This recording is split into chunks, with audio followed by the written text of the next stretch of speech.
Assalamualaikum warahmatullahi wabarakatuh.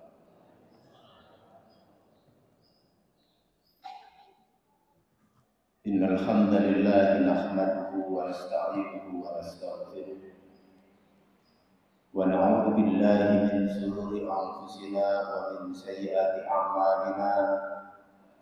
Man yahdihillahu fala mudilla lahu wa man yudlil fala hadiya lahu. Asyhadu an la ilaha illallah wahdahu la syarika lahu wa asyhadu anna Muhammadan abduhu wa rasuluh la nabiyya wa la rasula ba'da. Qala Allah ta'ala fi kitabihil karim ba'da an a'udzu billahi minasy syaithanir rajim min nafsihi wa nafthihi wa hamzihi. Ya ayyuhalladzina amanu taqullaha wa qulu qawlan sadida yuslih lakum a'malakum wa yaghfir lakum dhunubakum wa may yuti'illaha wa rasulahu faqad faza fawzan 'azima.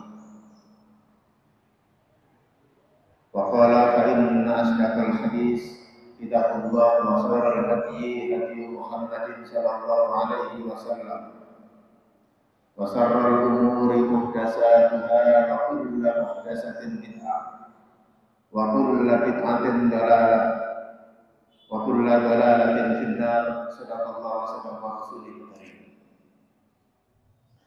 Bapak Ibu hadirin jamaah Masjid At-Taqwa, Majelis Taklim Pimpinan Daerah Muhammadiyah Blitar, yang semoga senantiasa Allah rahmati dan Allah ridhai. Marilah kita bersyukur kepada Allah Subhanahu wa taala. Seperti yang tadi disampaikan, kita ini hari ini dipilih oleh Allah di antara hamba-hamba Allah yang lain untuk bisa hadir di tempat ini bukan karena kebetulan. Kalau Bapak Ibu bisa datang di Masjid At-Taqwa ini bukan karena Bapak Ibu itu hebat, tapi Allah yang maha hebat. Bukan karena Bapak Ibu itu kuat, tapi Allah yang memberikan pertolongan kepada kita untuk bisa datang ke tempat ini. Dan ini tanda bahwa Allah itu cinta sama kita. Allah cinta sama Bapak dan Ibu semuanya. Tandanya Allah Subhanahu wa taala sedang akan memberikan sesuatu kebaikan. Makanya Imam Ibnu Qayyim mengutip beberapa hadis Nabi sallallahu alaihi wasallam yang menunjukkan tanda-tanda kalau Allah itu sudah senang sama hambanya, kalau Allah itu sudah mencintai hambanya. Setidaknya kata Imam Ibnu Qayyim itu ada 3 hal. Yang pertama, kalau Bapak Ibu ingin melihat atau saya ini sedang dicintai oleh Allah atau tidak, maka tanda yang pertama itu adalah semakin banyak masalah. Jadi kalau nggak ada masalah, bisa jadi karena Allah itu nggak sedang senang sama kita. Makanya saya doakan semuanya mudah-mudahan Allah semakin mencintai Bapak Ibu. Berarti semakin banyak masalah. Dari mana dalilnya? Ada di dalam satu hadis riwayat Abu Hurairah radhiyallahu anhu. May yuridillahu bihi khairan yusib minhu. Kata Nabi sallallahu alaihi wasallam, barang siapa yang ketika Allah kehendaki, kalau Allah menghendaki seseorang itu menjadi baik, kalau Allah menghendaki seseorang itu dicintai oleh Allah, yusib minhu, maka masalah yang pertama yang Allah berikan adalah masalah ujian. Maka sesungguhnya ujian itu bukan untuk menambah masalah. Allah itu kalau memberikan ujian sama kita bukan karena Allah ingin membebani kita, tetapi Allah Subhanahu wa taala ingin menjadikan kualitas hidup kita itu lebih baik. Makanya ujian itu rahmat. Dan tidak ada orang yang paling mendapatkan ujian paling banyak di dunia ini kecuali orang yang dicintai oleh Allah. Makanya inna asaddal bala, sesungguhnya orang yang paling banyak masalah di dunia ini adalah al-anbiya, yaitu para nabi.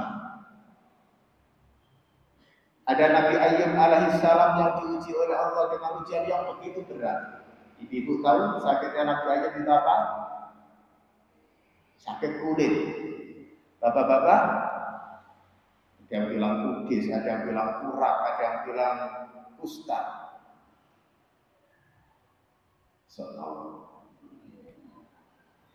Kata Imam Ibnu Katsir, sakitnya Nabi Ayub itu adalah penyakit yang belum pernah ada sebelumnya dan gak akan pernah terjadi lagi setelahnya. Dan ujiannya Masya Allah bukan hanya sakit, itu hanya rentetan dari ujian-ujian yang Allah berikan kepada Nabi Ayub alaihissalam. Pertama apa? Diambil hartanya oleh Allah, peternakannya, perkebunannya habis dalam satu hari. Stres enggak, ketakwaannya meningkat 4 kali lipat. Kehebatan ibadahnya meningkat 4 kali lipat daripada sebelumnya. Nangis enggak, lebih dekat dia dengan Allah Subhanahu wa taala. Kemudian apalagi diuji oleh Allah Subhanahu wa taala, 12 anaknya meninggal seketika. Enggak tersisa satupun. Coba Bu. Jangan punya anak 6, 1 saja meninggal. Ya orang paling punya masalah di dunia ini.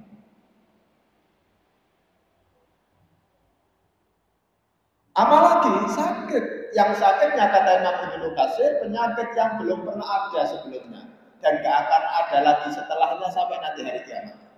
Artinya penyakit Nabi Ayub itu sudah luar biasa, paling luar biasa karena gak ada di dunia. Dia terusir dari kampung halamannya, orang-orang dekatnya menjauhinya.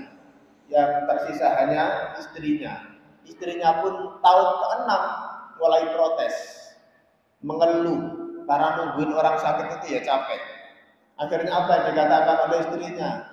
Kenapa engkau tidak minta saja kepada Allah? Kenapa engkau tidak berdoa saja kepada Allah agar Allah memberikan kesembuhan sama kamu? Bukankah doamu mustajabah, kata istrinya? Maka Nabi Ayub kemudian coba tolong dihitung. Saya ini sehat sudah berapa lama? Dihitunglah sehatnya, nggak pernah sakit itu ternyata sudah 20 tahun. Maka Nabi Ayub mengatakan, nanti berarti setelah 20 tahun baru saya akan minta kepada Allah kesembuhan. Sebelum 20 tahun sakitnya sudah mulai mengganggu. Pada saat itulah kemudian beliau memohon kepada Allah di Quran surah Al-Anbiya di ayat yang ke-83. Ini ibrah. Al-ibrah itu bukan hanya untuk yang mendapatkan masalah, tetapi untuk orang yang setelahnya. Maka beliau berdoa kepada Allah, Anni masadiyadurru anta arhamur rahimin. Dia tidak mengadu kepada Allah, ya Allah berikan aku kesembuhan. Tapi beliau hanya mengatakan, ya Allah saya ini sakit ya Allah. Dan Engkau yang maha pengasih, Engkau yang maha mengobati, Engkau yang maha menyayangi. Ayat setelahnya di 84 fastajaba. Bapak Ibu, kalau ada doa, kemudian setelahnya itu ada huruf fa, fastajaba, bukan wastajaba. Dalam kaidah ilmu nahwu itu menunjukkan sesuatu yang jawabannya tak besok, tapi seketika itu langsung diberikan jawaban oleh Allah. Dan doa itu bukan hanya untuk Nabi Ayub, dan karena doa itu nanti akan berlaku bagi semuanya termasuk kita. Jadi kalau sakit jangan lupa salah satu doanya, mungkin sudah ke dokter, sudah ke luar masuk rumah sakit dan gak sembuh, dekati Allah saja. Anni masadiyadurru anta arhamur rahimin. Karena kalimatnya itu dimulai dari wa ayyuba. Kalau kalimatnya wa ayyubu, bisa jadi doa itu hanya untuk Nabi Ayub, tetapi karena ada huruf ba yang di fathah di dalamnya, maka itu menunjukkan doa itu bukan hanya untuk Nabi Ayub, tetapi untuk semuanya. Dikabulkan enggak? Seketika itu juga penyakitnya sembuh, kemudian hartanya dikembalikan oleh Allah karena beliau itu tinggal di satu kampung. Yang kampung itu punya kebiasaan kalau ada orang habis sakit dikunjungi. Kalau jenengan, Bapak Ibu, mengunjungi orang sakit bawa apa? Gula, amplop. Ini enggak. bawa tanah kapling, bawa sertifikat tanah, bawa peternakan. Sampai peternakan yang dulu meninggal semuanya itu 2 kali lipat diganti oleh Allah, dan perkebunannya 2 kali lipat lebih luas daripada yang dulu dimiliki. Dan anaknya tadi meninggal berapa? 12. Akhirnya istrinya melahirkan 12 kali lagi, dan yang luar biasa ke-12-nya kembar semuanya. Berarti 24. Diganti semuanya oleh Allah Subhanahu wa taala. Tapi apakah karena Allah benci? Enggak. Justru itu karena Allah itu cinta kepada Nabi Ayub. Nabi kita Nabiullah Muhammad sallallahu alaihi wasallam, ujiannya kita enggak ada apa-apanya Bapak Ibu. Bapak Ibu kalau sakit panas, itu kalau sudah 39, 40 itu sudah masuk rumah sakit, sudah dibawa ke UGD. Nabi kita itu 2 kali lipat panasnya kita. Jadi demamnya Nabi itu 2 kali lipat demamnya kita. Kalau kita 40 berarti Nabi itu 80. Makanya ada seorang sahabat Ibnu Mas'ud itu pernah menyentuh tangannya Nabi itu seperti kebakar, saking panasnya. Bahkan syakaratul mautnya Nabi itu 2 kali lipat syakaratul maut yang diterima oleh kita. Sakitnya syakaratul mautnya Nabi itu lebih berat 2 kali lipat dari syakaratul maut yang kita terima. Loh Ustaz, berat tak syakaratul maut? Oh, jangan coba. Jangan duluan. Kalau saya sudah yakin, dan saya ini orang yang latihan ikhlas, insya Allah ikhlas. Kalau teman-teman saya meninggal duluan itu saya nggak pernah mengeluh, lah nggak apa-apa, saya ditinggal. Kembali bahwa tanda Allah itu cinta apa yang pertama? Allah berikan ujian. Dan sekali lagi kalau Allah itu memberikan ujian sama kita bukan karena Allah ingin membebani kita, tapi Allah ingin memberikan kualitas kehidupan yang lebih baik daripada sebelumnya. Yang kedua, kalau Allah itu sudah mencintai hambanya, ada di hadis Al-Bukhari riwayat Abu Hurairah radhiyallahu anhu nomor hadis ke-71. Wa may yuridillah, lafadznya hampir sama. Ini ditulis oleh Imam Malik dalam kitabnya Al-Muwatta, dan ditulis kembali oleh Imam Al-Qurtubi di dalam kitab At-Tadhkirah fi Ahwalil Mauta wa Umuril Akhirah. Nabi SAW bersabda, wa may yuridillahu bihi khairan. Barang siapa yang kalau Allah itu menghendaki seseorang itu menjadi baik, Allah enggak memberikan dia harta, tidak. Kalau Allah itu menghendaki seseorang itu menjadi baik, bukan hartanya ditambah, bukan jabatannya yang ditambah. Tapi apa kata Nabi SAW? Yufaqihu fiddin. Allah fahamkan dia agama, Allah bawa dia, Allah kirim dia, dibawa dia ke dalam majelis taklim, duduk di dalam majelis taklim. Itu cara Allah ketika Allah itu memberikan kebaikan kepada hambanya. Dan yang ketiga, ketika Allah itu sudah mencintai hambanya, semua aktivitas ibadah itu mesti gampang. Sedekah gampang, zakatnya gampang, majelis taklim nggak ada beban. Dan majelis taklim itu Bapak Ibu, kata Imam Asy-Syafi'i rahimahullah, seandainya engkau tahu besarnya pahala majelis taklim, kamu mesti berangkat sekalipun dalam keadaan merangkak. Cuma kita ini nggak ngerti pahalanya itu kayak apa. Hanya dijanjikan satu-satunya amalan yang sudah salah satu amalan yang sudah dijanjikan surganya itu adalah majelis taklim. Di mana surganya Bapak Ibu? Jannatun Na'im. Jadi Bapak Ibu yang hari ini duduk di taman surga itu nanti akan dibangunkan taman surga di akhirat. Yang taman surga itu kata para ulama hadis itulah yang disebut dengan Jannatun Na'im. Jannatun Na'im itu apa? Surga tertinggi sebelum surga Firdaus. Kalau pengen naik lagi Ustaz, saya nggak mau. Pengennya saya itu di surga Firdaus, biar ketemu dengan Nabi SAW. Maka pastikan yang pertama ambil dulu Bapak Ibu tiket Jannatun Na'im. Caranya mengambil tiket Jannatun Na'im apa? Ngaji, duduk di dalam majelis taklim. Faham tidak faham, tiketnya sama. Bayangkan. Sudah Allah berikan ketenangan sampai ngantuk-ngantuk, saking tenangnya ketiduran. Tapi tiketnya tetap sama. Tiketnya namanya Jannatun Naim. Surga tertinggi nomor 2 setelah surga Firdaus.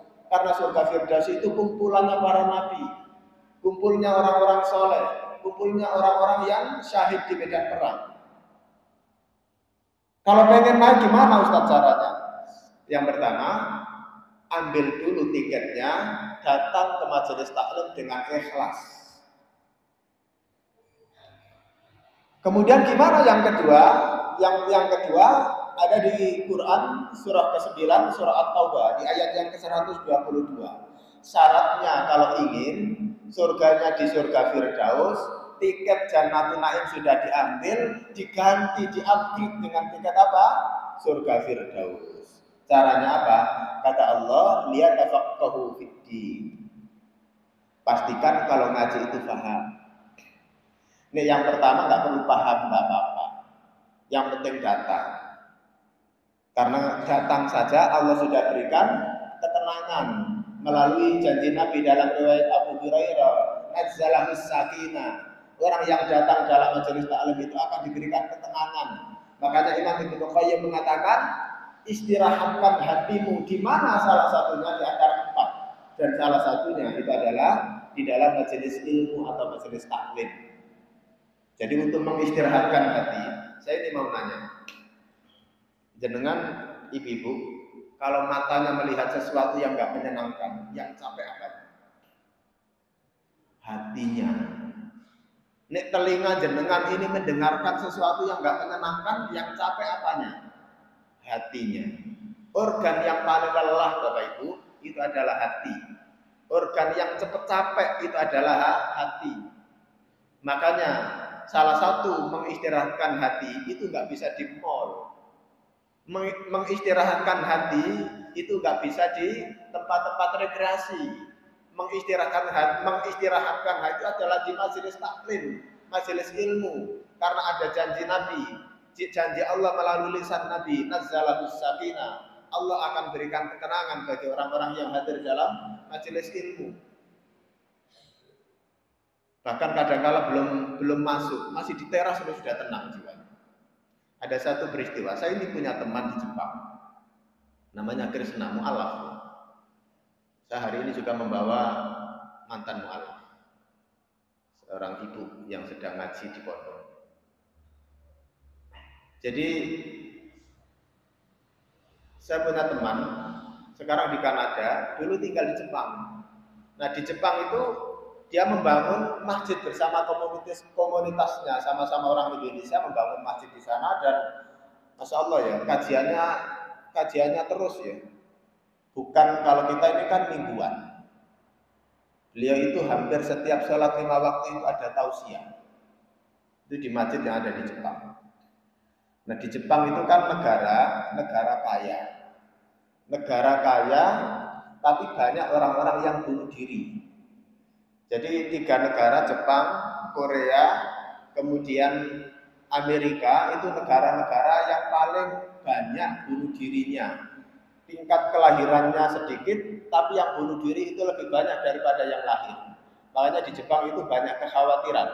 Jangan-jangan nanti punah penduduknya, karena banyak yang bunuh diri. Cuman kalau bunuh diri di Jepang itu beda dengan di Indonesia Bapak Ibu. Di Jepang itu kalau bunuh diri itu rapi. Jamnya sudah ada, tempatnya disediakan. Gak kayak Indonesia sembarang tempat bunuh diri. Sampai gak ketahuan banget. Kalau di Jepang, Korea bunuh dirinya jamnya pas.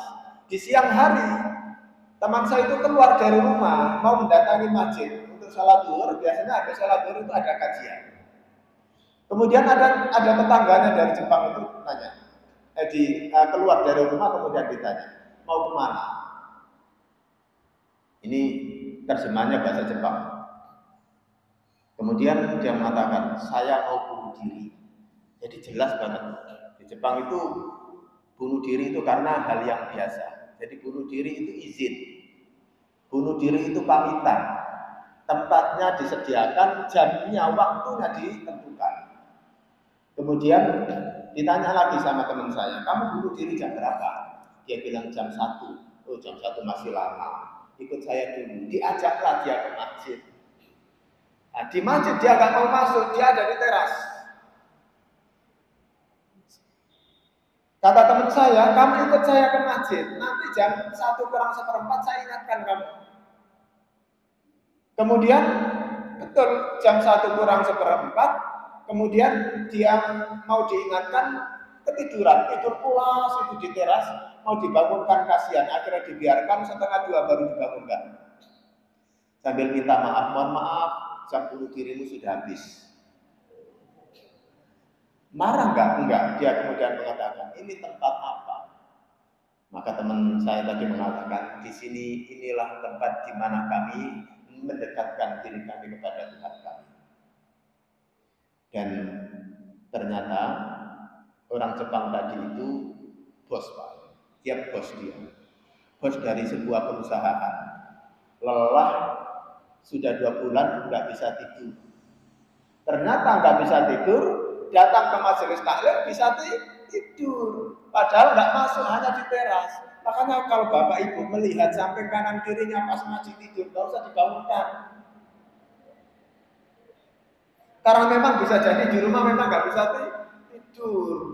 Di atas ini memang untuk bisa tenang jiwanya. Karena tenang akhirnya ketiduran. Akhirnya beliau masuk Islam. Kalau kebiasaan berarti biasanya memang nggak bisa tidur. Jadi dia kaya, apakah dia orang miskin? Enggak, dia pemilik perusahaan, miliarder kalau di Indonesia itu. Orang kaya, orang sukses. Tapi tetap hebat orang Indonesia. Di Indonesia itu lebih hebat, karena kalau belum kaya sudah bunuh diri. Nah, jadi ketentraman itu salah satunya berada di dalam majelis taklim, hadir dalam majelis taklim. Makanya kalau gelisah, banyak masalah, datangi majelis taklim. Karena majelis taklim adalah tempat untuk mengistirahatkan hati. Bapak Ibu hadirin yang dirahmati oleh Allah Subhanahu wa taala. Maka ketika kita itu bisa hadir di tempat ini, sekali lagi bukan karena kebetulan, karena mungkin di rumah kita gelisah, akhirnya Allah bimbing kita ke tempat ini untuk bisa kemudian menenangkan jiwa kita, dan yang lebih dahsyat lagi bukan hanya menenangkan jiwa kita, Allah siapkan kepada kita Jannatul Naim yang kemudian bisa kita upgrade Jannatul Naim dengan cara apa? Faham dalam majelis taklim, yaitu dengan cara lihat tafaqahu fiddin kata. Cara yang kedua bagaimana agar kita nanti masuknya bukan di Jannatul Naim tapi di surga Firdaus. Cara yang kedua adalah liyuqira qaumahum idza rajau ilaihim kata Allah. Kalau Bapak Ibu menjadi orang soleh, jangan soleh sendiri. Kalau Bapak Ibu menjadi orang baik, jangan baik sendiri. Pastikan orang-orang yang ada di rumah juga menjadi orang yang baik. Anak-anak kita, istri kita, suami kita, pasangan kita yang mungkin pada kesempatan ini nggak bisa ngaji. Kasihkan catatan itu kepada orang yang ada di rumah. Sampaikan hasil dari Bapak Ibu hadir itu, sampaikan kepada orang yang ada di rumah. Karena itu salah satu syarat untuk mengupgrade Jannatul Naim ke surga Firdaus. Dan mudah-mudahan semua yang hadir pada kesempatan hari ini diberikan istiqomah oleh Allah Subhanahu wa taala untuk senantiasa melazimi, senantiasa rakus terhadap majelis taklim. Serasa kurang di dalam majelis taklim karena ukuran iman seseorang, kata Imam Ibnu Qayyim Al-Jauziyah, ketakwaan dan keimanan seseorang itu diukur dari tingkat kerakusan dia terhadap majelis taklim. Tingkat kurangnya dia dalam majelis taklim. Majelis taklim 2 jam sudah masih kurang saja kan. Cuman batas otak kita itu punya kemampuan. Punya batas kemampuan. Kalau anak-anak itu kekuatan belajar itu maksimal 3 jam Bapak Ibu. Ini hasil penelitian Gardner, salah seorang pakar pendidikan terbaik di Finlandia. Jadi batasan anak-anak kita menerima materi itu 3 jam. Dan ini satu-satunya pesantren mungkin di Indonesia yang menerapkan sistem ini. Jadi pesantren kita itu tatap muka, guru dengan murid itu hanya maksimal 3 jam, nggak boleh lebih. nggak boleh lebih. Botol ini isinya misalkan 500 mili. Saya mau nanya, kalau ini kemudian diisi 1000 mili, yang masuk berapa? Yang masuk tetap 500. Itulah kapasitas otak kita, otaknya anak-anak kita. Tapi kalau Bapak Ibu usianya sudah mencapai 50 tahun ke atas, kalau ini kan 17 tahun. Kalau usianya sudah mencapai 50 tahun ke atas, maka batas kemampuan menerima materi itu hanya 45 menit. Makanya saya mengukurnya itu cara duduknya ibu-ibu. Kalau 45 menit atau 30 menit kok duduknya sudah berubah 3 kali, saya tutup.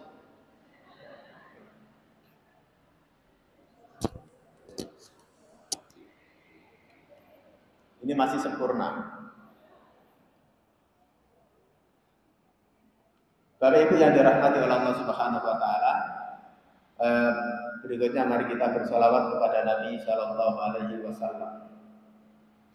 Yang tentunya kita harapkan syafaatnya nanti di yaumil qiyamah bukan hanya sekedar kita bertemu dengan Nabi, tetapi kita bersandingan dengannya saat di Jannatul Firdaus.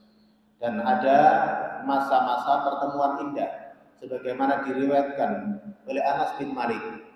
Ini sahabat yang ikut bersama Nabi, tinggal satu rumah dengan Nabi selama 10 tahun.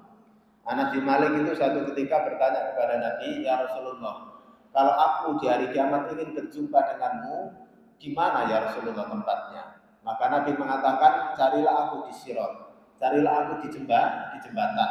Jembatan yang berada Sirat itu adalah jembatan yang lebih kecil dari rambut dan lebih tajam daripada pedang.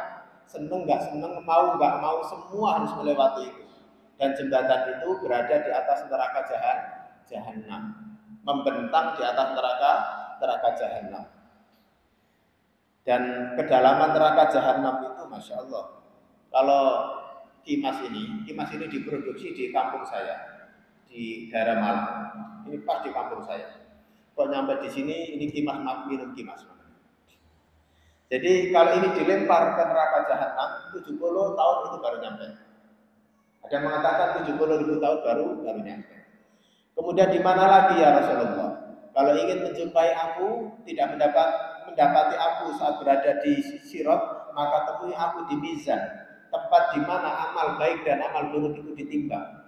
Kalau tidak ada di Mizan, maka carilah aku di Haud, Telaga Kausar yang luas dan panjangnya antara Yaman dengan Ka'bah atau dengan Mekah. Luasnya seberapa? Luasnya Yaman dan Mekah itu saya pernah naik bis dari Mekah ke Yaman untuk mengambil sanad kitab Al-Iman Syahadul Majid Al-Zindani. Itu 2 hari 1 malam atau 2 malam 1 hari. 2 hari 1 malam itu baru nyampe. Itu Yaman. Itu luasnya Haud atau telaga Kausar. Dan disitulah Nabi Shallallahu Alaihi Wasallam menunggu umatnya untuk mendapatkan minum dari telaga Kausar, dari cangkir-cangkir emas sebanyak bintang-bintang yang ada di langit. Dan barang siapa, kata Nabi, yang bisa minum 1 tegukan saja dari telaga Kausar itu, maka dia akan terbebas atau dia tidak akan pernah haus lagi selama-lamanya. Dan salah satu yang kemudian bisa menjumpai atau kita dipertemukan oleh Allah dengan Nabi dan mendapatkan syafaatnya adalah ketika kita bersolawat dengan benar kepada Nabi Shallallahu Alaihi Wasallam di dunia ini. Bagaimana sholawat yang benar? Kata Nabi Shallallahu Alaihi Wasallam, "Man shalla alaiya sholatan wahidatan." Barang siapa yang bersolawat kepadaku sekali saja, Allahumma sholli ala Muhammad, maka Allah akan bersolawat kepadanya 10 kali. Allah akan menghapus 10 dosanya pada hari itu, dan Allah akan mengangkat derajatnya hingga 10 kali lipat. Dan kemudian seorang sahabat bertanya kepada Nabi Shallallahu Alaihi Wasallam, bagaimana caranya bersalawat kepada Nabi ya Rasulullah? Caranya bersalawat kepada Nabi adalah Allahumma sholli ala Muhammad. Itu yang paling ringan kata Nabi. Atau wa ala ali Muhammad. Atau yang ditambah lagi dengan sholawat Ibrahimiyah. Itulah sholawat yang benar. Kalau sekarang itu kok banyak sholawat. Ada sholawat Maria, ada sholawat Burda, ada sholawat Badar dan lain sebagainya. Itu batil, tidak ada contohnya dari Nabi Shallallahu Alaihi Wasallam. Sebagaimana disebutkan oleh Nabi di dalam hadis Al-Arba'in, ditulis oleh Imam An-Nawawi di nomor hadis yang kelima. Man salaka tariqan, riwayat Aisyah radhiyallahu anha, man salaka tariqan yaltamisu bi'ilman sahalallahu lahu tariqan ilal jannah. Barang siapa yang man amila amalan falaisa alaihi amruna fahuwa raddun. Barang siapa yang melakukan suatu amal yang aku dan sahabat-sahabatku enggak mencontohkan, kata Nabi, fahuwa raddun, maka amalan itu tertolak, enggak ada gunanya. Jadi kita beramal enggak usah nambah-nambah yang dulu tidak ada. Yang ada saja kadang-kala perlu dilaksanakan. Karena Islam itu sudah sempurna, enggak perlu ditambahi dan enggak perlu dikurangi. Sebagaimana firman Allah di ayat yang terakhir turun di Quran surah Al-Maidah, ayat ini turun ketika setelah Nabi khutbah wada dan di haji wada di tahun ke-11 Hijriah. Apa ayatnya? Ayatnya apa? Ada yang hafal? Al-yauma akmaltu lakum dinakum. Pada hari ini telah aku sempurnakan agama untuk kalian. Sudah selesai. Enggak usah ditambahin lagi. Apa yang datang dari Nabi, itulah yang kita lakukan, dan apa yang tidak diajarkan oleh Nabi, enggak usah dilaksanakan. Itu berat-berati, membebani. Karena Islam itu sudah diciptakan oleh Allah sesuai dengan fitrah kita, sesuai dengan kemampuan kita. Mudah-mudahan nanti di hari kiamat kita mendapatkan syafaat dari Nabi, bisa berkumpul dengan Nabi, bertetanggaan dengan Nabi saat berada di surga Firdaus. Dan ada yang lebih indah lagi Bapak Ibu, ada atau menjadi saksi pernikahan Nabi Shallallahu Alaihi Wasallam di Jannatul Firdaus. Ada pernikahan, iya, satu-satunya hukum di dunia, satu-satunya hukum di dunia yang nanti dibawa ke surga itu cuma satu, yang lainnya sudah gak dibawa, yaitu pernikahan. Jadi di dunia, di akhirat atau di surga nanti ada pernikahan, termasuk ahli surga Firdaus. Kalau Bapak Ibu tadi nanti paham ngajinya, kemudian nanti masuk ke surga Firdaus, insya Allah akan menjadi saksi pernikahan Nabi dengan siapa? Dengan Asya bintu Muzahim. Dengan siapa lagi? Dengan Maryam bintu Imran. Jadi ini pernikahan di Jannatul Firdaus. Cuma kita tidak membahas ini. Insya Allah kalau diundang lagi nanti baru kita bahas. Baik Bapak Ibu yang dirahmati oleh Allah Subhanahu wa taala, pada kesempatan ini tidak lupa sebelum kita memulai kajian kita sesuai dengan tema yang tadi kita sudah dengarkan, kita tentunya tidak lupa berdoa, mudah-mudahan yang hari ini hadir di tempat ini, yang mudah-mudahan yang masih punya hutang, mudah-mudahan hutang-hutangnya dilunasi oleh Allah. Amin. Dan mudah-mudahan yang susah cari hutangan dimudahkan mencari hutangan. Gak ada yang amin.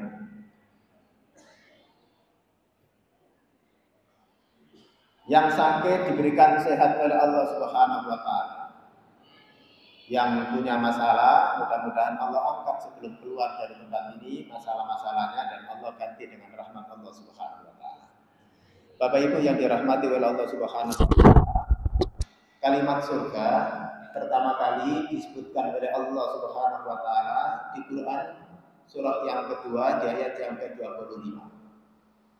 A'udzu billahi minasyaitonir rajim. Wa basyiril ladzina amanu wa 'amilus shalihat. Wa basyiril ladzina amanu, ya Muhammad. Dalam tafsir As-Sa'di, Allah itu memberikan kabar kepada Nabi sekaligus sebagai bentuk seruan. Wahai Muhammad, berikan kabar gembira kepada orang-orang yang beriman. Jadi ada orang yang beriman, yang kabar gembiranya sudah diberikan oleh Allah saat masih hidup, yaitu kabar gembira tentang surga. Masya Allah ya, ada orang yang masih hidup tapi surganya sudah diberikan kabar gembira kepadanya bahwa dia nanti akan masuk surga. Yang lebih hebat lagi, surganya tanpa hisab. Ada yang hafal? 10 sahabat pertama yang dijamin oleh Allah nanti masuk surga tanpa dihisab. Ada siapa? Ada Abu Bakar As-Siddiq, ada Umar ibn al-Khattab, ada Utsman bin Affan, ada Ali bin Abi Thalib, ada Zubair bin Awam, ada Sa'ad bin Abi Waqqas. Ada siapa lagi? Ada Abdurrahman bin Auf. Abdurrahman bin Auf itu kan orang kaya, Ustaz. Kok masuk surganya nggak dihisab? Inilah yang perlu kita pelajari.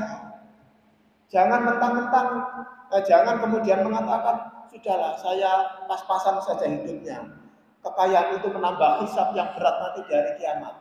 Abdurrahman bin Auf itu kekayaannya kalau dikompar dalam rupiah Bapak Ibu itu sekarang mencapai 72.000 triliun. 72 bukan 72 triliun, 72.000 triliun itu kekayaannya, asetnya Abdurrahman bin Auf. Kaya. Padahal sahabat ini minta itu nggak pernah minta kaya. Ini sahabat yang minta miskin tapi nggak bisa miskin. Sahabat yang minta miskin tapi kaya terus. Kita ini mintanya kaya tapi miskin terus. Jadi Abdurrahman bin Auf itu pengennya miskin Bapak. Sampai suatu ketika ada peristiwa begini. Suatu ketika itu ada satu peristiwa di mana Rasulullah itu menginstruksikan atau mengajak perang. Namanya perang Tabuk. Lah perang Tabuk itu perang di musim panas. Di musim panas, nah musim panas itu kalau di Arab itu mesti panen kurma. Perjalanannya perang Tabuk itu membutuhkan waktu 19 hari Bapak Ibu. Belum perangnya, belum baliknya, itu baru berangkatnya saja. Sementara sekitar 2 minggu lagi akan panen kurma. Kalau kurma itu gak dipanen, busuk semua. Ternyata benar, sahabat perang ulang-ulang kurmanya busuk semuanya. Akhirnya apa? Semua kurmanya penduduk Madinah itu dibeli oleh Abdurrahman bin Auf. Harapannya apa? Bukan karena kasihan terhadap penduduk Madinah, tapi harapannya dia akan jatuh miskin. Karena ketika kurma itu dikirimkan ke Indonesia, orang Indonesia tidak percaya lagi dengan Abdurrahman bin Auf. Ketika kurma itu dikirimkan ke satu negara, orang sudah tidak percaya lagi dengan Abdurrahman bin Auf. Akhirnya apa? Dibelilah semua kurma itu oleh Abdurrahman bin Auf dengan harapan dia jatuh miskin. Ketika kurma sudah dipanen semuanya ditaruh di satu gudang, kurmanya seluruh penduduk Madinah, bisa dibayangkan betapa banyaknya. Dan dia mulai tersenyum. Insya Allah saya akan berhasil untuk miskin. Ini ada orang aneh. Semuanya ingin berhasil kaya, ini ingin berhasil miskin. Tidak lama setelah itu ada utusan dari Yaman. Ada masalah di Yaman, menyampaikan kabar bahwa di Yaman itu ada wabah dan tidak ada obatnya kecuali kurma busuk. Kata penduduk Madinah, nggak ada yang punya kurma busuk lagi di Madinah ini kecuali Abdurrahman bin Auf.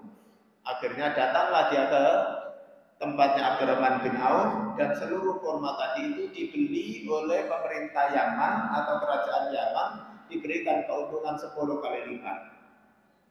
Gagal miskin. Tapi masuk surganya tanpa hisab.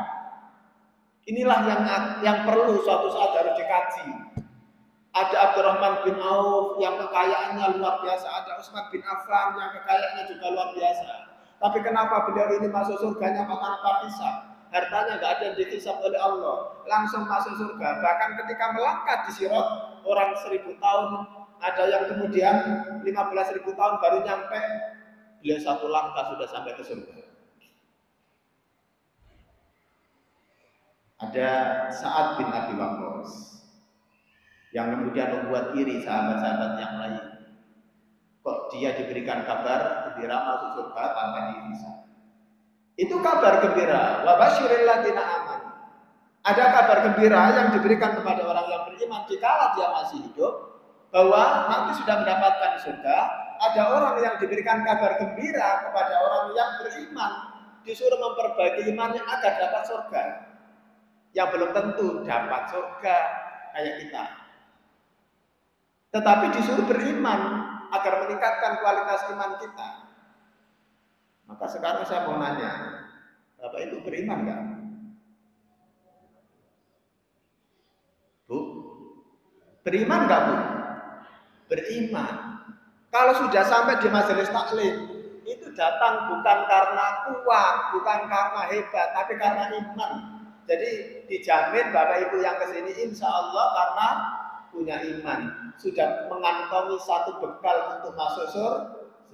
Karena Allah berfirman, wa basyiril ladzina amanu, wahai Muhammad, berikan kabar gembira kepada orang-orang yang beriman, bahwa mereka nanti akan masuk surga. Satu bekal, karena bekalnya masuk surga itu cuma dua.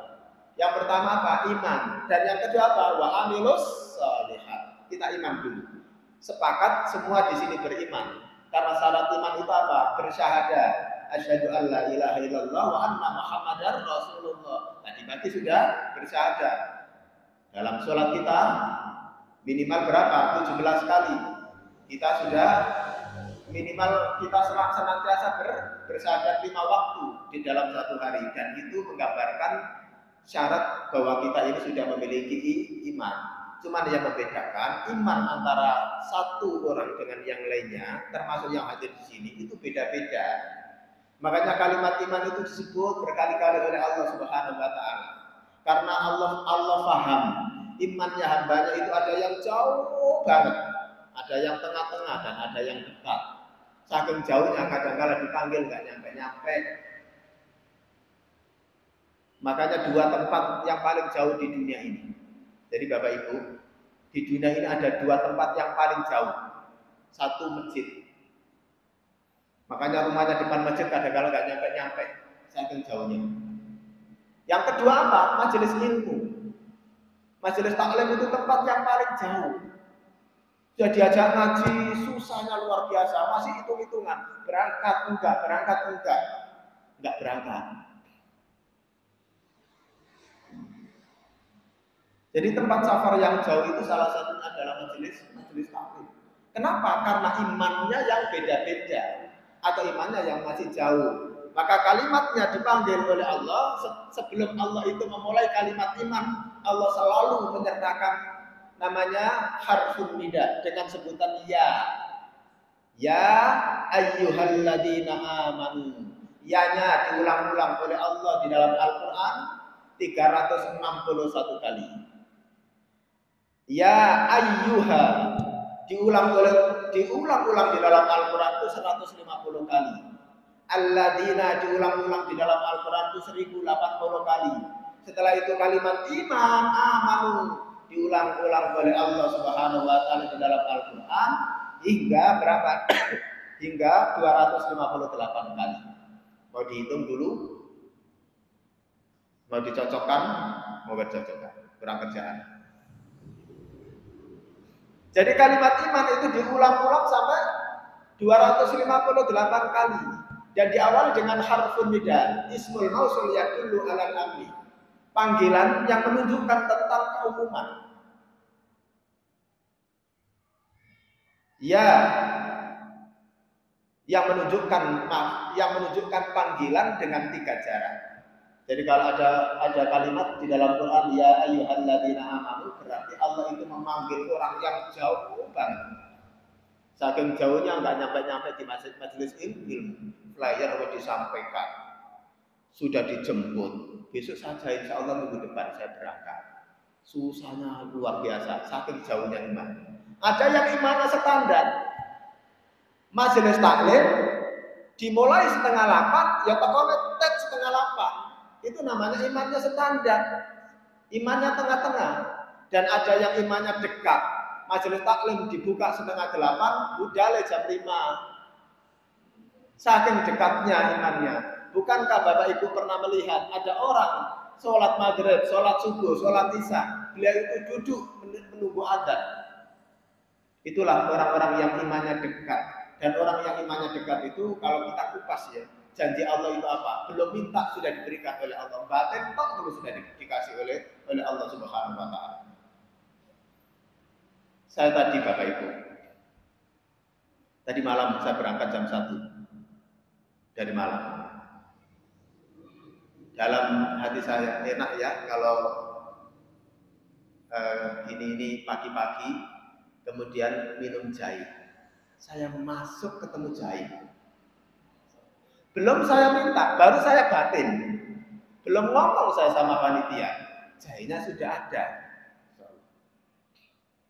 Makanya nanti itu kaitannya juga dengan rezeki Bapak Ibu.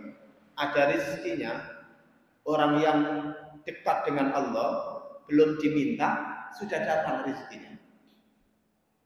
Karena rezeki itu ada yang didapat dengan ikhtiar dulu, kerja dulu, baru datang rezekinya. Ada di Quran surat ke-54. Nanti di ayat yang ke-22 itu. Wa fis samai rizqakum wa ma tu'adun. Kata Allah, rezeki itu ada di langit. Bayangkan kita ini ada di mana? Kita ini ada di bumi. Kok rezekinya ditaruh di langit? Ini jauhnya. Itu menunjukkan rezeki itu diberikan kalau kita sudah ikhtiar dulu. Ini cara Allah yang pertama. Kalau mau memberi rezeki itu suruh kerja dulu. Makanya pekerjaan apa saja asal kita bergerak mesti diberikan rezekinya oleh Allah. Kok kita, wong cicak itu loh diberikan rezekinya oleh Allah. Masih ingat ibu-ibu ada yang belum TK nggak ini? Lagu cicak-cicak di dinding itu lagu yang mengajarkan tentang tauhid betul kepada Allah Subhanahu wa taala. Cicak-cicak di dinding, diam-diam merayap. Saya mau nanya, rezekinya atau makanannya cicak itu apa? Nyamuk. Nyamuk itu terbang atau merayap? Terbang. Bayangkan, makhluknya merayap dikasih rezeki yang terbang. Tapi karena dia diam-diam sambil merayap, datang seekornya nyamuk. Bukan kemudian dia terbang juga untuk menangkap nyamuk. Nyamuknya yang didatangkan oleh Allah Subhanahu wa taala kepadanya. Itu konsep rezeki. Makanya ikhtiar kerja sesuai dengan keahlian masing-masing, karena Allah sudah berikan maziyah kelebihan kepada setiap hambanya, dan itu yang dipakai untuk mengait rezeki. Ada rezeki itu yang diberikan oleh Allah, tapi dengan cara apa? Dengan cara takwa, dekati Allah saja, rezekinya nanti datang. Apalagi sudah ikhtiar kemudian dekat dengan Allah Subhanahu wa taala. Di mana ayatnya? Lau anna ahlal qura, ada orang yang beriman, amanu wattaqau, kemudian bertakwa kepada Allah. La fatahna alaihim barakatun minas samai wal ardh. Ada orang yang rezekinya di langit, tapi ada orang yang rezekinya enggak hanya di langit, tapi Allah berikan rezeki di bumi. Kalau sudah rezeki itu sudah ada di langit dan di bumi, mau nyari kemana lagi? Mau sudah ada di bumi. Syaratnya apa? Beriman dan takwa. Ini ada dialognya guru dengan murid antara Imam Asy-Syafi'i. Jadi Imam Asy-Syafi'i itu muridnya Imam Malik. Imam Syafi'i punya guru namanya Imam Malik. Imam Syafi'i punya murid namanya Imam Ahmad bin Hanbal. Mereka itu murid-muridnya semua. Imam Asy-Syafi'i hafal 500 hadis, 500.000 ya, bukan 500.000 hadis. Muridnya namanya Imam Ahmad itu hafal 1 juta hadis. Dialoglah namanya guru dan murid ini. Imam Syafi'i mengatakan, kalau ingin mendapatkan rezeki ya kerja dulu. Kata Imam Malik, nggak harus. Akhirnya guru dan murid ini bisa. Imam Syafi'i pamit. Di tengah jalan ada orang yang panen anggur. Dipanggillah oleh pemilik anggur itu. Kamu mau nggak membantu saya? Nanti kalau sudah habis panen, aku kasih kamu hadiah. Akhirnya Imam Asy-Syafi'i ikut memanen anggur. Habis itu dikasih anggur yang ranum, anggur yang bagus. Karena setelah panen anggur, setelah itu nggak pulang ke rumahnya, balik lagi menemui Imam Malik sambil tersenyum. Pertanyaan saya, kenapa Imam Syafi'i itu tersenyum? Iya, bukan karena dapat anggur itu, karena dia mampu membuktikan bahwa ternyata untuk dapat sesuatu itu kerja dulu. Untuk dapat anggur, dia kerja dulu, dia panen dulu anggur itu. Dia ikut bekerja sama seseorang. Tapi ini adab ya, adabnya santri dengan guru. Tidak mentang-mentang balik, wahai Syekh, Ustaz, ternyata yang benar saya, enggak gitu. Diceritakanlah perjalanannya, ini adab ya. Kata Imam Syafi'i, tadi saya saat pulang, ada orang memanggil saya diajak untuk memanen anggur. Habis panen anggur, saya dikasih hadiah. Sekarang anggur ini saya hadiahkan kepada engkau, wahai guru. Maka apa kata Imam Malik? Imam Malik mengatakan sambil tersenyum, kamu habis panen anggur. Saya tadi saat mau berangkat taklim, mau isi pengajian, mau ngajar, kata Imam Malik, saya itu dalam hati itu mikir, enak ya siang-siang kayak gini makan anggur. Anggurnya datang tanpa bekerja.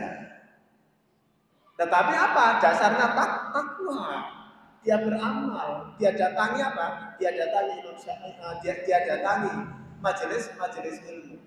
Makanya Masya Allah ya, saya akhirnya pengalaman setelah ini pokoknya habis majelis kalau saya mau mendatangi majelis taklim, itu saya akan batin sebanyak-banyaknya. Karena sudah terbukti kan itu kan. Dan saya belajar dari kasusnya Imam Malik dan Imam Syafi'i. Itu baru batin jahil, dari yang batin yang lain. Syarat yang pertama untuk masuk surga, saya lanjutkan, itu adalah apa tadi? Iman. Yang kedua saya lanjutkan, wa amilus shalihat. Kemudian beramal saleh. Bedanya apa sih Bapak Ibu? Bedanya apa antara amal baik dengan amal saleh?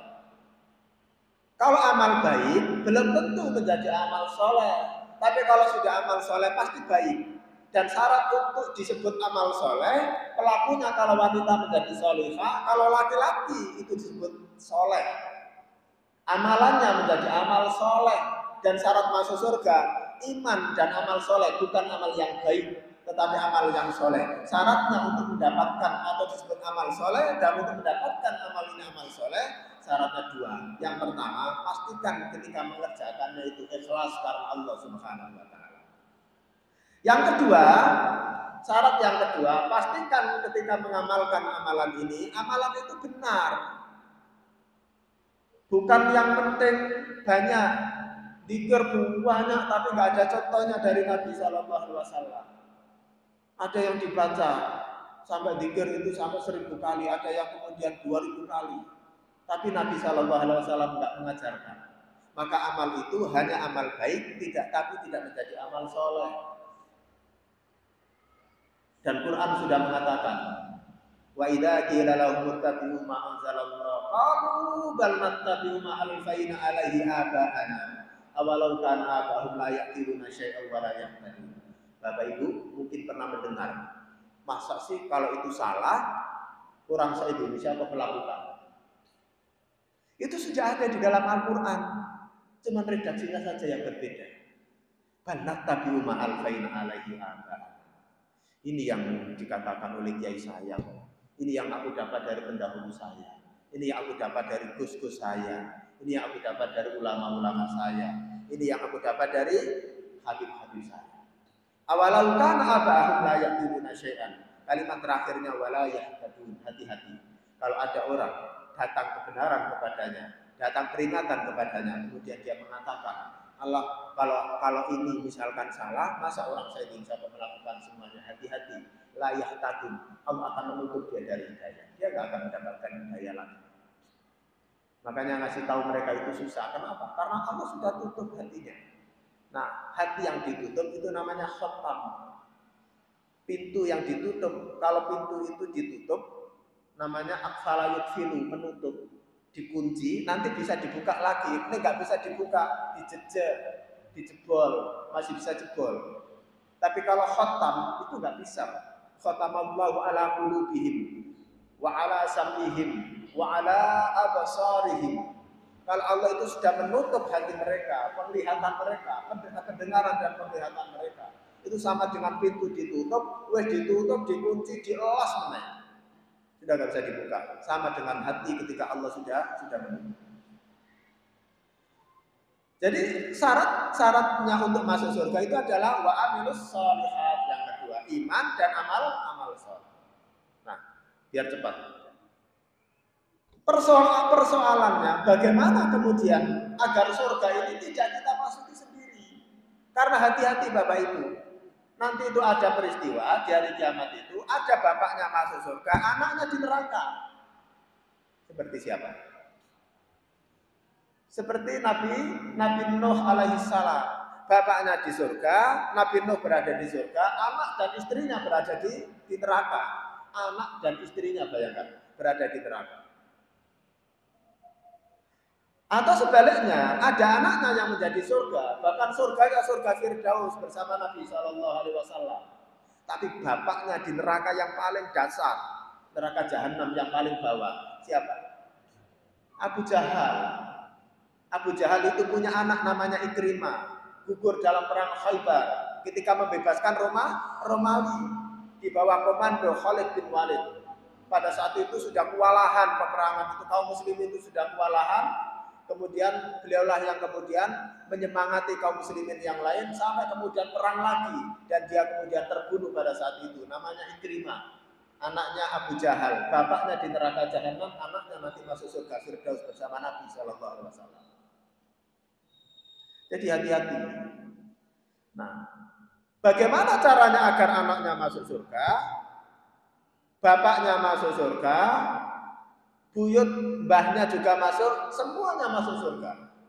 Maka Allah Subhanahu wa taala menurunkan ayatnya di Quran surah At-Tur, surah yang ke-52 di ayat yang ke-21.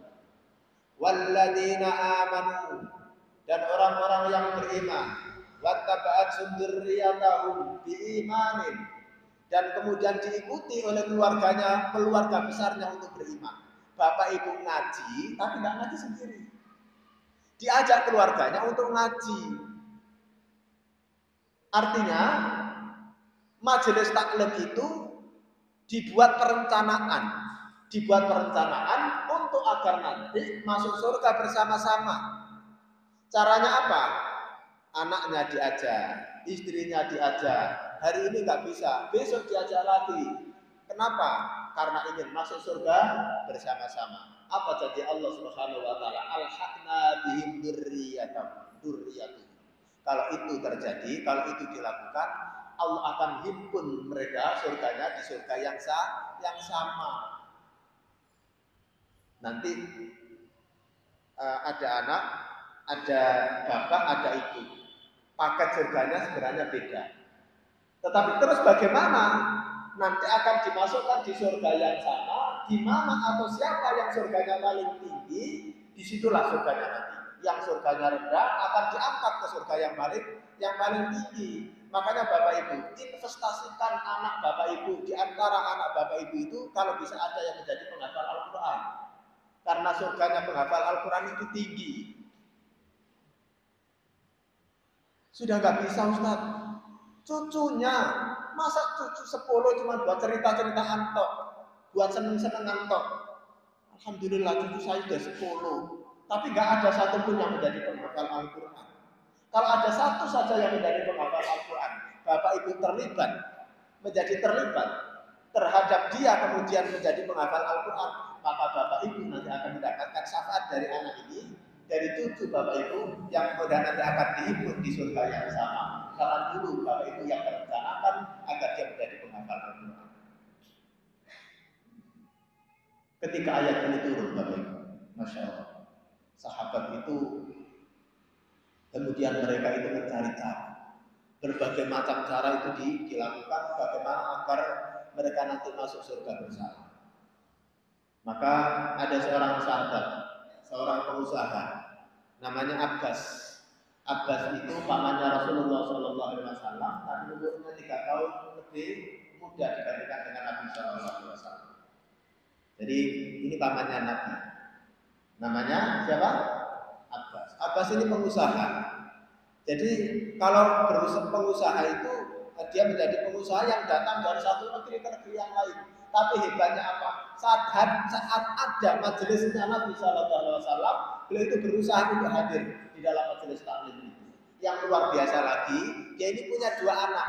Anak yang pertama namanya Fudail, orang terakhir yang membawakan air untuk wudunya Nabi Shallallahu Alaihi Wasallam sebelum Nabi itu wafat. Namanya Fudail. Anak kedua namanya Abdullah, yang terkenal dengan Abdullah bin Abbas, terkenal dengan Ibnu Abbas. Masya Allah, Ibnu Abbas ini dibawa ngaji ketika mulai usia 3 tahun.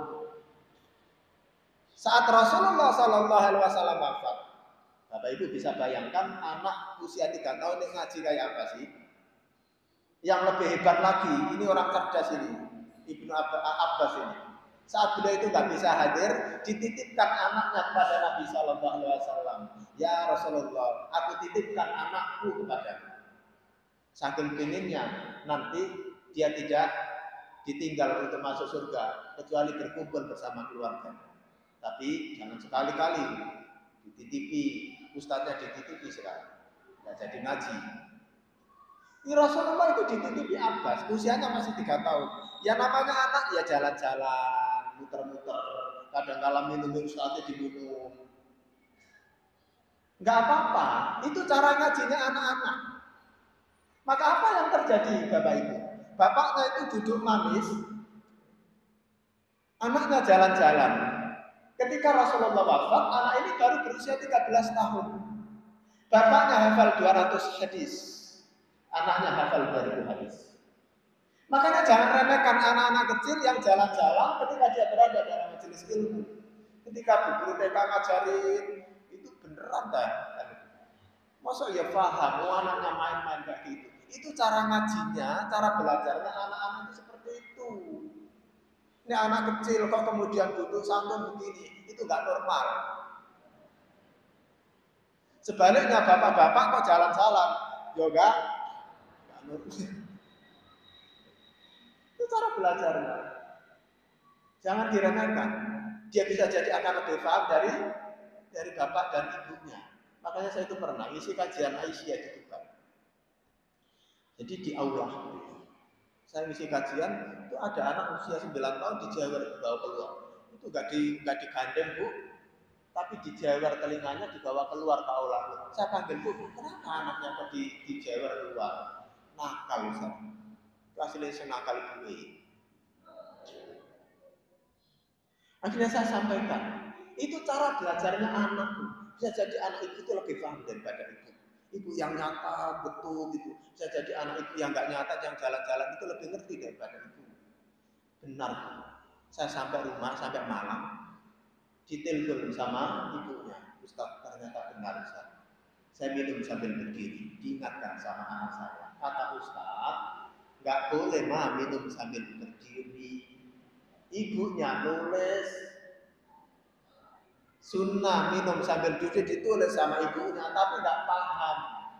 Anak ini sambil jalan-jalan, tapi malah lebih ngerti. Maka jangan remehkan anak-anak kecil. Bawa saja ke pengajian, ke majelis taklim, biar rame majelis taklim ini, rame dengan anak-anak. Makanya kalau masjid itu kok sudah nggak ada pemuda, bisa jadi dulu masa kecilnya sering diusir sama taklim kecil. Jangan diusir, itu cara sholatnya anak-anak itu begitu. Cara belajarnya, cara sholatnya itu seperti itu. Ini kenapa Abbas itu membawa anaknya? Karena ingin masuk surga bersama keluarganya. Ada yang punya cara lain, yaitu Umar. Umar ibn Khattab itu punya anak, namanya Abdullah bin Umar, atau terkenal dengan Ibnu Umar. Kalau yang satu dibawa ke majelis taklim, ini enggak dibuatkan rumah. Rasulullah ketika membangun rumah di Madinah, ya, maka beliau ikut membangun rumah. Kemudian dibuatkan kamar itu kemudian dibuatkan jendela yang langsung menghadap ke pintu rumahnya Rasulullah SAW. Unik-unik para sahabat itu kalau ingin masuk surga bersama. Dibangunkan kamar, dibuatkan jendela, jendela ini langsung kalau dibuka ketemu pintunya, pintu kamarnya Nabi Shallallahu Alaihi Wasallam. Itu apa tujuannya? Agar anaknya itu paham kebiasaan Nabi Shallallahu Alaihi Wasallam. Dan ternyata benar Bapak Ibu. Ternyata ketika Ibnu Umar, ketika Rasulullah Shallallahu Alaihi Wasallam wafat, maka beliau itu kemudian menjadi rujukan para sahabat dalam urusan fikih. Nek tanya masalah fikih, mesti yang dicari adalah Abdullah bin Umar atau Ibnu Umar. Kalau sekarang dengan cara yang berbeda-beda, ada yang seorang ibu yang cerdas, ini penting loh. Seorang ibu itu madrasatul ula, pendidik pertama, madrasah pertama bagi anak-anaknya. Ini ada anak, namanya ada seorang ibu namanya Ummu Sulaim. Jadi Ummu Sulaim ini orang yang cerdas. Ketika beliau masuk Islam, suaminya ini belum masuk Islam, dia punya suami namanya Malik. Kemudian karena suaminya diajak masuk Islam nggak mau, kemudian dia diusirlah suaminya itu, kemudian suaminya itu pergi. Nah suaminya ini seorang pengusaha. Pergilah dia ke Yaman, di tengah perjalanan dia kemudian wafat. Nangis. Jadi Ummu Sulaim itu masih menangis karena ini masih suami. Kemudian singkat ceritanya, beliau dilamar lagi oleh seorang yang belum masuk Islam. Tapi satu di antara sekian pengusaha itu namanya Abu Talha. Jadi seorang pengusaha sukses di Madinah ada namanya Abu Talha. Cuma beliau itu belum masuk Islam. Dan ini yang pernikahan yang menggemparkan Madinah pada saat itu, karena ketika Abu Talha itu melamar Ummu Sulaim itu kemudian mau dengan syarat minta maharnya adalah syahadat. Jadi maharnya syahadat dan itu dikabulkan. Jadi ibu kalau minta mahar yang enteng-enteng aja. Kalau punya anak juga demikian, karena pernikahan itu yang paling berkah adalah yang maharnya sedikit.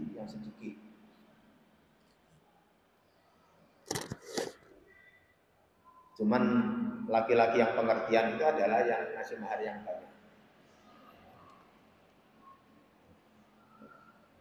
Ummu Sulaim ini punya anak, namanya Anas. Terkenal dengan Anas bin Malik. Usianya masih 10 tahun. Karena usianya masih 10 tahun, dibawa ini. Satunya tadi dibawa ke majelis taklim agar bisa ngaji bersama Nabi. Namanya siapa? Abdullah bin Abbas atau Ibnu Abbas. Ada yang dibangunkan rumah, yang jendelanya langsung menghadap ke pintu rumahnya Nabi Shallallahu Alaihi Wasallam. Ini wanita cerdas.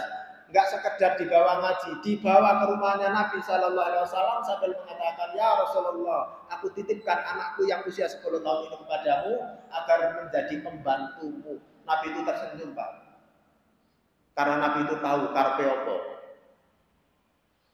Anak seusia 10 tahun suruh jadi pembantu itu mau jadi apa?